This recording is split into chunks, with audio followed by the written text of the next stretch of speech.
I'm sitting out here on a park bench enjoying a nice brisk day, and I'm playing King of Fighters EX2 Howling Blood for the Game Boy Advance. This is a cool 2D side-to-side fighting game similar to the Street Fighter series, but it's using all of the SNK King of Fighters fighting champions. What I like about this game is that it's all about team play. You create a team of 3 characters, and you take on a team of 3 characters. I really like the combinations of different style characters in there as well. You can have some of the bigger, gruffer, meaner guys that hit really hard, stacked up against these super fast female fighters. You can link it up to another Game Boy Advance, and you can play team versus or single character versus, which is cool. There's also a great practice mode. Environments are great. You fight in an awesome Egyptian level in here that I really like, where you have a big sandstorm passing by behind you. This is actually a very cool game. I don't like it quite as much as the Street Fighter Alpha 3 cartridge for the GBA, but if you've got that one, you've been playing it like crazy, and it's time for something new, you should go check this one out. It's the King of Fighters EX2 Howling Blood. I'm going to give it 8.5 out of 10.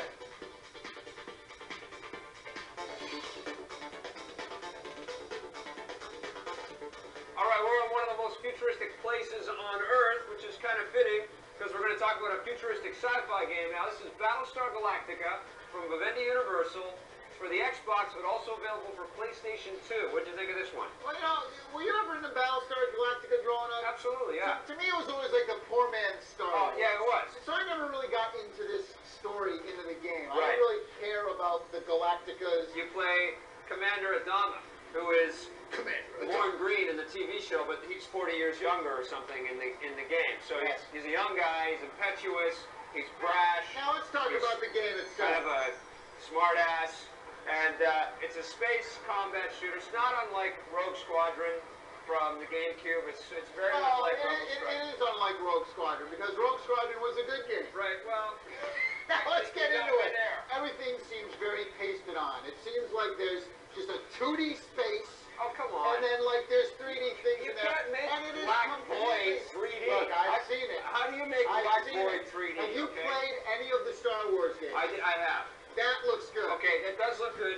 This is an asteroids coming through. There's asteroids in this game. These This game asteroids doesn't look... blow. No, they look okay. These asteroids can kiss my asteroid. If the Star Wars space games, if Rebel Strike and those graphics are like the 10 or the pinnacle, this is probably about a 7. Well, the first problem I have is it defaults to your ship being on screen. Right, which no problem. Just blocks everything. Rebel Strike does the same thing. Okay, fine. So finally you get in your ship, right? Yes. You figure that out. Right. Then there's just ships flying everywhere. Yeah, targeting reticles. I just don't like shooting blue meters You've and always red had a circles problem and with squares. reticles. But they're so big on screen. You It's target your ridiculous. enemies, you go chase them down. Now, Did you like this game? It has a pretty good mission structure. Like all your things are split up into a bunch of submissions. You go in. So boring and repetitive, though. I was actually looking away from the screen. I'm like, I'm bored. I like fighting the Cylon Raiders, and sometimes you even get to fly some of the Cylon Raiders. You got a bunch of different big red circles.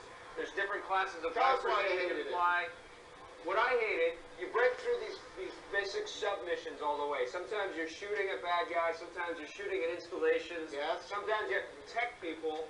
But if one thing screws up along the way, you have to go all the way back all over again. So tedious. And what I really hated was that you have to protect your friends in this game quite a bit, and they're so weak and defenseless. I know. They should have put mid-mission save points. That's ridiculous. On the Xbox, you could have been able to save at any time. Some of the voiceovers are really good, but then others are really bad. You know, if you're a fan of the series, you're going to find some fun stuff in it. There's all kinds of concept art. If you're a fan of the series, you're not going to be liking this because you're going to be disappointed. What do you give it? I'm going to give Battlestar Galactica 6.5 out of 10. I'm giving it a 4.5. Did not have fun with this one. On the positive side, fans of Battlestar Galactica are going to have a lot of fun looking through all the extra material on the disc. You get to fly a bunch of different Vipers and the Cylon Raider in the game. The controls are pretty good, and despite what Tommy says, the graphics in this game are actually decent. On the negative side, I hate shooting blue meters and red circles.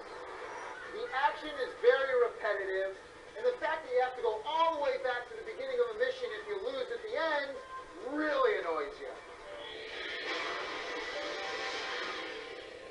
Okay, now let's take a look at something that you might want if you've got an HDTV at home and you've got a bunch of different things plugged into it. Right. You need something where you can add new components. This is called the HDTV Selector from Mad Catz. What do you think of this? Well, I'll tell you, the biggest problem with this thing is that once you get all the video going, there's actually lines that run through your video output. It was dirty. It was a dirty crap. signal. I know. I couldn't believe it. Component cable input, so you get your true HDTV signal, which is pretty cool. Yeah. And it's nice that this stuff's starting to hit the market now because everybody's moving to these higher res television monitors. I'm in the market for exactly this thing. I literally, like in my home So theater, was I. was looking for one, and then I plug this in, I and also- you get a barfy looking picture. I also didn't like the fact that it came in two pieces with a big cable in it. I want that quality. Yeah, absolutely. It's only a $30 investment, which is a good price point. I can't recommend this I can't because recommend it I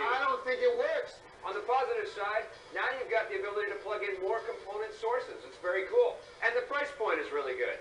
On the negative side, the video quality in the unit we had was unbearable. And the unit itself is two pieces, not one. Stick around. It's Ethan Hunt versus James Bond right after this.